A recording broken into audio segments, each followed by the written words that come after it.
Ok, dans les commentaires, on m'a parlé de la citation la plus célèbre des films Mission Impossible. Your mission, should you choose to accept it, is to prevent the Apostles from acquiring plutonium, using any means at your disposal. Et ici, la partie qui va nous intéresser, c'est « Should you choose to accept it ?» Et comme on le demande dans le commentaire, pourquoi est-ce qu'on traduit ça par « si vous l'acceptez » Parce que là, dans la phrase, il semblerait qu'il y ait plus que ça. Et bien sûr, ici, le problème, c'est « should ». Should, en anglais, est un auxiliaire modal qui permet, entre autres, de conseiller ou de recommander. En français, on le traduira par le verbe « devoir » au conditionnel. Donc par exemple, on peut dire « I should do it ». Je devrais le faire. Je ne l'ai pas encore fait, ou alors je ne veux pas le faire, mais je devrais le faire. I should do it. Et ça, c'est parce que should, c'est le passé de l'auxiliaire shall.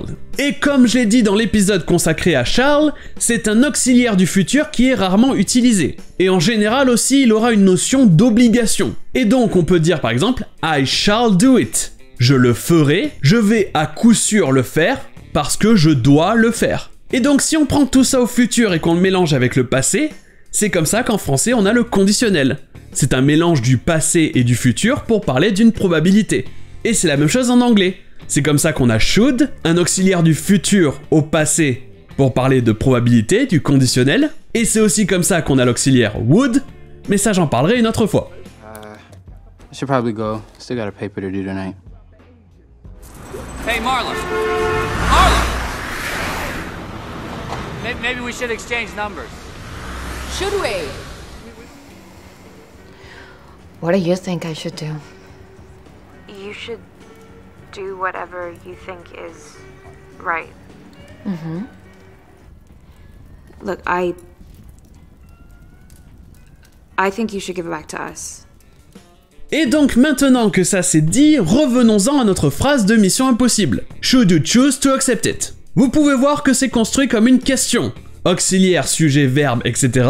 Mais il n'y a pas de point d'interrogation. Si on traduisait ça littéralement en français, ça donnerait « Devriez-vous choisir de l'accepter ?» Mais comme on l'a vu, ce n'est pas une question, et ce n'est pas vraiment une formulation qu'on utilise en français, donc on traduirait ça plutôt par « Dans le cas où vous choisiriez d'accepter », si vous en veniez à choisir d'accepter.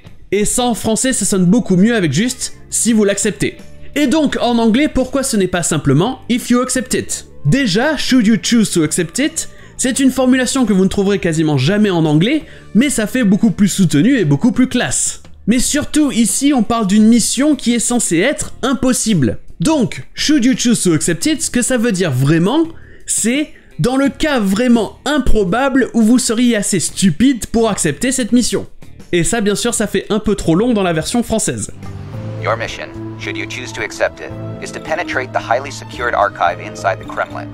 Et voilà pour cette phrase et pour ce sens de should, et sur ce je vous dis, à demain!